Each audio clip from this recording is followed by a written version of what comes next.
Amis internautes, bonjour. La parole de ce jour ne parlera pas des signes, ne parlera pas de la fin des temps, ne parlera pas des révélations faites au Bénin. Mais aujourd'hui, nous allons parler à nouveau de grâce. Mais quel type de grâce? Il y a une génération qui hérite de plusieurs grâces du Créateur. Une grâce qui découle, qui est en fait un don que Dieu donne à qui il veut, mais dont plusieurs peuvent bénéficier si ils reconnaissent le Christ comme le Sauveur. Et donc, ce jour, nous allons recevoir ce mardi 5 novembre 2019, celui-là que vous connaissez déjà sur cette émission. Il s'agit du missionnaire Ngbo. Il est là une fois encore. Et il va nous parler aujourd'hui de cette génération de multiples grâces. Je vais rappeler qu'il est de la mission de CMF, Christian Missionary Foundation, et qu'il est sur la station de Bégamé. Le pasteur, le missionnaire Ngbo Komlan est avec nous. Bonjour, pasteur. Bonjour, Carles. Comment allez-vous? Très bien. Génération de multiples grâces. Oui. Que pouvons-nous entendre par ce thème? Ce qu'il y a, c'est l'homme peut profiter de toutes sortes de grâces auprès du Seigneur. Les portes lui sont ouvertes par Jésus-Christ. Mais il suffit seulement de rechercher régulièrement que veut Dieu. Qu'est-ce que Dieu veut que je fasse? Mais on peut passer à côté en faisant notre tête. Le Créateur, il nous a créés pour un but. Quel que soit l'individu, de quelque nation que ce soit, peut profiter de la grâce de Dieu. Et quand je dis, pour ne pas dire des grâces de Dieu, et Dieu peut accorder à celui-là autant de grâces qu'il peut solliciter auprès du Seigneur. Dieu peut accorder à qui il veut autant de grâces qu'il sollicite auprès du Seigneur. Mais qui peut bénéficier des grâces? Est-ce que c'est celui qui confesse le nom du Christ? Quel type d'homme? Parce que quand on lit la Bible, on se rend même compte qu'il y a les gens qui se disent des docteurs de la loi, ceux qui sont vraiment les religieux. Mais nous avons vu que Dieu a souvent élevé des gens de rien du tout et par lesquels il a démontré sa puissance. Et j'estime que c'est une grâce. Maintenant, qui peut bénéficier des grâces de Dieu? Voilà. Ceux qui peuvent bénéficier des grâces de Dieu, c'est ceux qui reçoivent le Seigneur Jésus et qui sont prêts à faire les missions, par exemple. Et puisque évangéliser, c'est 5% des missions, mais à part évangéliser, il y a encore beaucoup d'autres choses que Dieu recherche auprès de chaque individu. Dieu crée chaque individu pour un but donné. Et ce but lui permet de pouvoir profiter de la grâce de Dieu, agir conformément et en faveur. C'est-à-dire, il profite des faveurs de Dieu sur tous les plans. Et chaque fois, vous savez, quand vous faites la volonté de Dieu, Dieu est content, il vous donne encore d'autres possibilités. Puisque la parole de Dieu dit, Jésus-Christ s'est fait pauvre de riche qu'il était pour nous enrichir. Nous enrichir pour quel but? Nous enrichir dans quel domaine? Je veux te dire, il n'y a pas de limite. L'important, c'est de vouloir faire, oser, poser des actes. Puisque en matière de mission, par exemple, il y a ceux qui prient. Ceux qui prient, soutenant des missionnaires, peuvent profiter des grâces de Dieu. Ceux qui soutiennent ces missionnaires profitent de la grâce de Dieu. Ceux qui vont les visiter, investissent dans le domaine, tous ceux-là peuvent profiter de la grâce de Dieu. Mais quand cela ne vous préoccupe pas, ils sont oubliés sur leur champ, alors que vous avez la possibilité, par le plus petit don que vous détenez, pour les soutenir, pour prier pour eux. Quand nous ne prions pas pour les missionnaires qui sont dans le Bénin profond, ou bien par rapport à votre pays, dans un pays très profond. Le même pays, même profond, parce que c'est un milieu où il n'y a rien, démuni de tout. Ceux-là, ils vivent là-bas.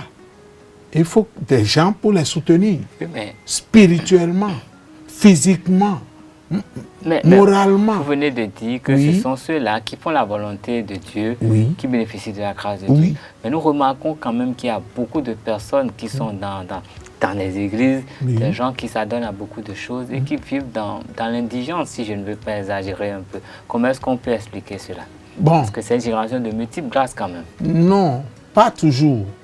Mais seulement, ce qu'il faut reconnaître, c'est ceci. L'Église est en train de faillir à sa mission. Tous ceux qui, normalement, sont dans des églises et qui sont indigents, si l'Église avait pris ses responsabilités dès le départ, ou bien prend ses responsabilités dès maintenant, je peux vous dire que nous allons effacer complètement, je dis bien complètement, le chômage. Puisqu'il y a des coins reculés où nous avons des écoles et il n'y a pas celui qui peut les enseigner. Mais aujourd'hui, nous sommes quand même dans une république où l'État prend beaucoup de décisions pour régler ce genre de problème. Je suis d'accord. Quelle part les églises pourront encore jouer? Les églises ont de grands rôles à jouer. Je dis bien de grands rôles. L'État va toujours faillir. Et pour quelle raison? Parce que quand l'État vous envoie quelque part et que vous ne pouvez pas être sur les lieux, vous faites ce que vous pouvez. Parce que l'État ne vous crée pas les conditions. Alors que si c'est l'Église, l'Église peut vous créer les conditions. Je sais que l'Église peut créer les conditions. Et si l'Église veut mettre tout ce qu'il doit mettre en jeu pour satisfaire ceux qu'il va envoyer dans des coins reculés, il y a des terres. Nous avons la deuxième vallée la plus riche de l'Afrique, après le deal. Allez vérifier s'il y a quelque chose qui se fait là-bas. L'État a failli là encore. Et l'État a failli partout. L'État va toujours faillir. Il faut que l'Église accompagne. Oui, bien, quand nous parlons de grâce, nous parlons de multiples grâces. Et quand nous faisons un peu recours à la Bible, nous savons quand même que Abraham a été utilisé par Dieu. Nous savons que Moïse a été utilisé par Dieu, Paul et bien d'autres. Mais est-ce que ceux-là, on peut dire que c'est forcément parce qu'ils ont fait la volonté de Dieu qu'ils ont pu bénéficier de toutes ces grâces-là? Parce que leur origine, quand même, on sait un peu. Est-ce qu'Abraham est resté dans son pays? Est-ce que Moïse est resté en Égypte? Non. Il a fini par obéir à Dieu. Paul, il pouvait rester à Jérusalem. Mais il n'est pas appelé pour rester à Jérusalem. Donc chacun doit aller là où le Seigneur veut qu'il y soit. Et à partir de là, ce qu'il doit faire sur les lieux, le Seigneur va lui donner le succès qu'il faut. À partir de là, beaucoup de gens, ceux qui meurent dans nos villages, ne mourront plus. Ils pourront manger, ils pourront accéder à la parole, ils pourront trouver solution à un bon nombre de choses dont ils sont privés aujourd'hui parce que des gens n'ont pas répondu à l'appel de Dieu. Oui, mais quand on prend l'exemple de Joseph, est-ce que Joseph, il est entré dans la volonté de Dieu pour avoir la grâce? Joseph il a été vendu et tout. C'est pas de sa volonté? Vendu, oui. Parce qu'il y a eu un peu de jalousie. Mais c'est la voie tracée de Dieu pour qu'il se retrouve en Égypte. Et s'il n'était pas arrivé en Égypte, regardez bien ce qu'il dit. Suivez bien. Oui. S'il n'était pas arrivé en Égypte, tous ses frères allaient mourir. Esclaves. Esclaves. Mourir de faim. À Canaan. Et c'est arrivé en Égypte qu'il a pu les sauver tous. Et par la suite, comme c'est la volonté de Dieu, Dieu a permis qu'il puisse sortir. Et la main de Dieu a agi. Et quand vous regardez bien, c'est une multiplicité de grâces. C'est pourquoi il dit génération de multiples grâces. Oui, ben, et ça veut dire en même temps que même si l'homme ne s'engage pas à entrer, à faire la volonté de Dieu, Dieu va l'y obliger. Parce que si les grâces sont disponibles, forcément, Dieu a obligé Joseph. Jonas a voulu se soustraire, il s'est retrouvé à Ninive. Non, donc non, Dieu... non. Écoutez, pendant... le peuple d'Israël devait rester en esclavage pendant 400 ans seulement. Oui. Mais ils sont sortis de l'Égypte après 430 ans. Ce retard est dû au fait que un certain nombre de personnes n'ont pas reconnu leur devoir, ce qu'ils devaient faire. Et c'est ça ce que nous sommes en train de dire.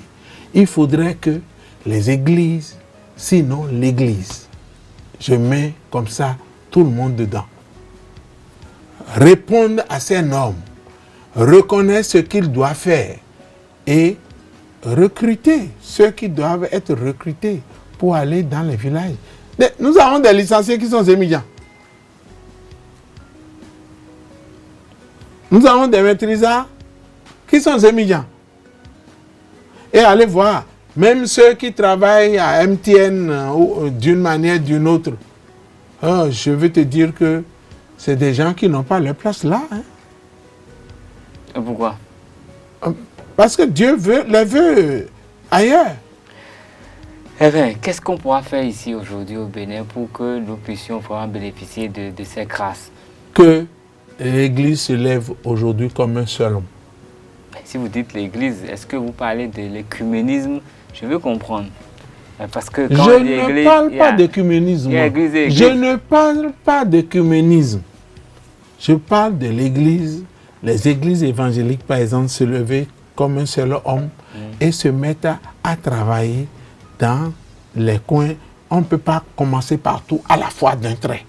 Mais qu'on se décide, je choisis, par exemple, un village de Parakou. Et que le travail démarre là. Et chaque année, on choisit un autre village. Sinon, cumulativement, on trouve des gens. Tous les mois, on peut tenter des choses. Et l'Église peut toujours... Il y a des gens qui ont de l'argent et ne savent pas ce qu'ils vont en faire. Ah bon? Oui. Et donc l'Église va les courtiser pour qu'ils investissent. Je dis, ils n'utilisent pas l'argent. S'ils peuvent nous céder l'argent pendant 1 an, et après 1 an, ils veulent récupérer, on va le leur retourner. Et comme ça, beaucoup de choses peuvent se faire. Donc ça va être une manière de partager la grâce de Dieu ici au Bénin. Bien sûr. Et je vais te dire que à partir de là, nous allons mettre une croix sur le chômage. Non, mais est-ce que c'est une grâce qui concerne tout le Bénin ou bien c'est... Parce qu'on a parlé de la volonté de Dieu.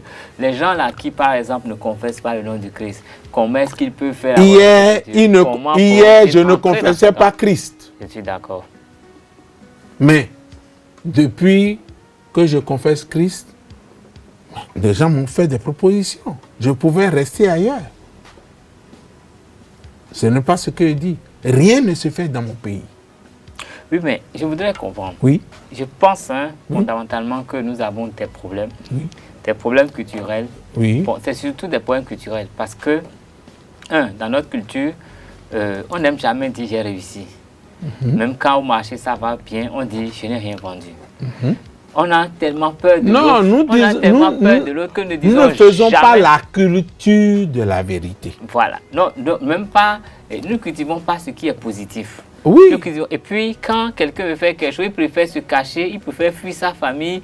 Et bon, vous savez, nous sommes dans une ambiance et des gens, même quand on est souffrant, on dit comment ça va, on dit ça va bien. Donc nous vivons dans une contradiction qui ne nous permet pas de prospérer. Des gens ont des millions dans leur compte et ne sont pas capables ou bien n'ont rien, n'ont pas de plan pour l'utiliser. Et c'est là, en jachère au repos. alors que ce soit au Bénin comme hors du Bénin. Et ceux-là, s'ils pouvaient déjà aider ou bien dire, bon, j'ai tel montant, mais après tel nombre d'années, je veux récupérer mes sous. Vous êtes libre de l'utiliser. Et quand j'aurai besoin de ça, bon, je vais vous aviser à temps et vous allez récupérer. Je vais vous dire, si on commence à mettre en valeur, nous allons occuper des gens, nous allons occuper les jeunes, et vous allez constater à partir d'un certain moment que on va rechercher celui qui va occuper tel poste. Et on ne va pas en trouver. Puisque je reconnais aujourd'hui, en son temps, une sœur voulait bien s'occuper. On a sur Radio Maranatha en son temps, on avait annoncé et elle voulait occuper le poste. On disait, si vous n'êtes pas né de nouveau, on ne peut pas vous prendre. Et elle avait reçu le Seigneur Jésus à l'église. À ce moment-là, on lui demande que son pasteur atteste qu'il a effectivement le don de pouvoir s'occuper des enfants, la maternelle. Et j'avais eu la conviction qu'elle répond aux normes. Aujourd'hui, elle est à Bopa. Elle s'occupe des enfants à la maternelle à Bopa. Et à Passatomé spécialement. Mais je veux vous dire ceci. Il y a plein de choses pareilles que nous pouvons faire. Que ce soit dans le privé, que ce soit dans le public. Ce n'est pas nécessaire. L'État ne peut pas tout utiliser tout le monde. Est-ce qu'on doit comprendre par là que la grâce, elle est là? Nous avons déjà la grâce. Nous l'avons. Et que c'est nous-mêmes qui ne nous mettons pas nous dans les dispositions nous ne gérons pas les choses telles que nous devons les gérer pour profiter de la grâce de Dieu. J'ai dit tout à l'heure, la deuxième vallée en Afrique, c'est au Bénin. Mais cette vallée-là, qu'est-ce que nous faisons? Ou bien quel accompagnement l'État peut faire? Ou si l'État ne veut même rien faire, je suis encore d'accord. Mais nos frères chrétiens, que ce soit au Bénin ou hors du Bénin, qu'est-ce qu'ils peuvent oser faire pour favoriser l'Église? Favoriser, puisque je ne veux pas faire. D'abord, Dieu ne veut pas notre division. Il veut que nous soyons un et que nous manifestons de l'amour et de l'humilité l'un vis-à-vis de l'autre pour avancer. La grâce va abonder. C'est nécessaire, c'est indispensable. C'est ce que je veux faire comprendre. Il y a des choses que nous devons faire. Ce n'est pas les idées qui manquent aux Béninois. Et je vais vous dire par la suite que quand on dit faisons ci, ceux qui peuvent entrer en jeu pour que ça donne de bons résultats, on peut en trouver. Et je peux encore vous dire que ce qui est plus important, sans vouloir faire de l'écuménisme, si le frère, le Béninois, est musulman ou bien il est catholique, il est vaudouisant, et qu'il remarque que non, ceux avec qui je suis là, leur comportement me plaît. Je peux passer de là où je suis vers eux. C'est important. C'est à détruire, c'est-à-dire empêcher. Non. Mais vous savez, ce n'est pas le jour où vous avez contact avec quelqu'un, puisqu'on peut évangéliser de 1000 manières. Les manières d'évangéliser, ce n'est pas ça qui manque.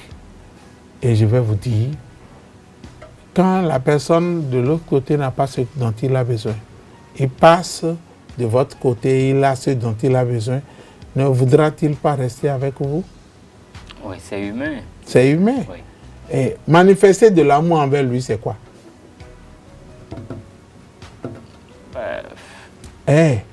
Quand Dieu exige que nous manifestons de l'amour envers autrui. L'autrui dont nous parlons, est-ce qu'il y a affaire de religion?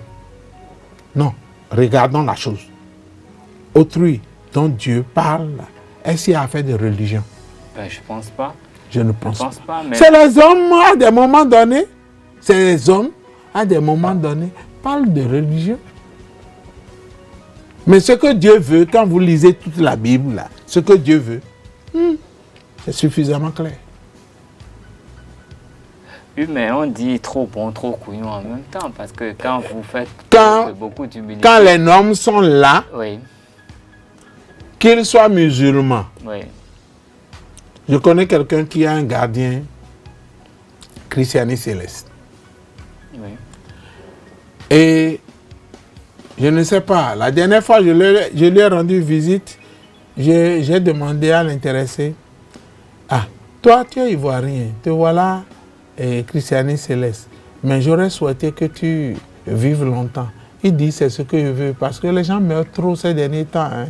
Et pasteur, tu vas prier pour moi pour que je puisse... Je dis, mais c'est ce que je te propose, non? Il dit, bon, si c'est le cas, la prochaine fois tu viens, je suis prêt à donner ma vie au Seigneur Jésus. Je ne sais pas. Même si c'est en blaguant là qu'il dit ça, je pense que... Et si la prière accompagne la chose et qu'il voit que non, ses intérêts sont en jeu, puisque on dit, la France n'a que des intérêts. Elle n'a pas d'amis. Tu me comprends? Et quand tu prends les hommes, ils n'ont que des intérêts aussi. L'Église est en train de faillir. Ces manières d'évangéliser sont des manières d'évangéliser dont nous avons besoin et nous avons besoin de les mettre en application. Hier, j'ai été catholique. Aujourd'hui, je suis évangélique. Hier, j'ai été catholique. Aujourd'hui, je suis évangélique. Mais ce que je dis, c'est vrai. Dieu ne regarde pas le catholique. Il réclame à ce qu'on manifeste de l'amour envers lui. Est-ce que, quand nous prenons le terme amour, oui, et qu'on le prive du pardon et de l'humilité, est-ce que le terme amour est encore complet ou bien on peut l'appeler amour qui est Dieu? Je dis non. Dieu veut que nous aimons notre prochain. Si c'est Dieu qui veut qu'on l'aime, qui veut dire le contraire? Donnez-moi son nom. Non, mais bon, aimer quelqu'un, ça suppose aussi protéger ses intérêts. Oui. Mais nous sommes dans une société où c'est la loi de la brimade. Vous faites travailler beaucoup, vous payez peu. Quand c'est la loi de la brimade, si ça, c'est parce que les gens me connaissent ce qu'ils doivent faire. Et aujourd'hui, nous avons compris ce qui se passe. Aujourd'hui, si on veut faire travailler quelqu'un de 7h à 19h, sinon à 21h, pour lui donner le salaire de 8h, un salaire qui même ne peut pas représenter un salaire de 8h. Qu'est-ce que vous dites? Avec quelquefois des supplémentaires qui ne seront jamais payés. Oui. Vous voulez dire quoi? C'est comme ça. C'est-à-dire, ceux qui, comme les gens le disent, sont un peu riches, ils briment. Mais tout le monde ne brime pas.